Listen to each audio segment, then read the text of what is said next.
pēc tam uz Dobeli un vakarā nokļuva Liepājā. Šorīt no rīta pabija jau Tukumā, tagad tūdaļ pat ieradīsies Rīgā, pēc tam viņi dodas uz Inču kalnu, uz Siguldu un beigās uz Valku. Tā kā ir kur braukt, ir ko darīt, un es pieļauju 2 dienas vilcienā. Nu, es ceru, ka mēs neredzēsim, vai tās ir darījušas savu, vai ne? Bet mēs katrā gadījumā esam pilnīgi priecīgi un saviļņoti, lai to visu varētu sagaidīt, redzēt tieši šeit. Es atgādinu, droši ieņemam vietas vēl ir brīvas, jo drīz šeit šīs vietas vairs nebūs brīvas. Tas nozīmē, ka būs ļoti daudz dziedātāju, un visi, kas ir braukuši Simtgadus ekspresī, ir izstaigājuši mūsu tēvu zemes stūru stūriem. Gluži kā nākamajā Danča dejā Ai, tēvu zeme! Uldu Žagatas choreogrāfija, Raimonda Paula mūzika. Lai top!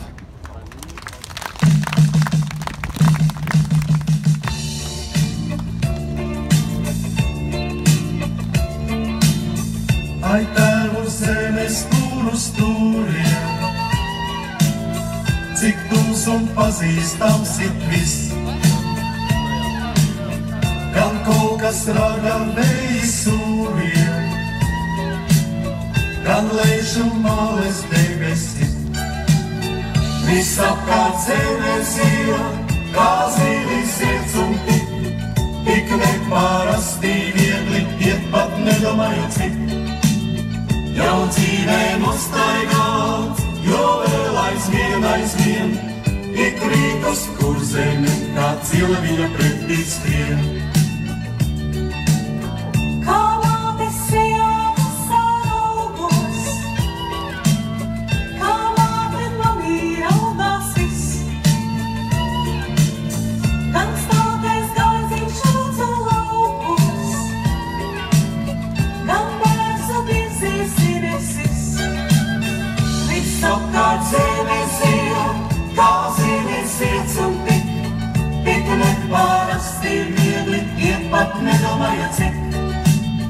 Jau dzīvē nostaigāts, jo vēl aizvien, ik rīkus ticami, kā cila viņa pretī skrien. Par visu mūžu atrūpieties, vēl vienmēr aicinās itris. Kad rāznas tālis neaizsniegtās, gan mākoņu kalnam atbalstis. Visapkārt zemes ir, kā zīlis iet un tik neparasti viegli iet, pat nedomājot cik. Jau dzīvē nostaigāts, jo vēl aizvien, ik rītos Latgale, kā cila viņa pretī skrien. Visapkārt zemes ir, kā zīlis iet un tik neparasti viegli iet, pat nedomājot cik. Jau dzīvē nostaigāt,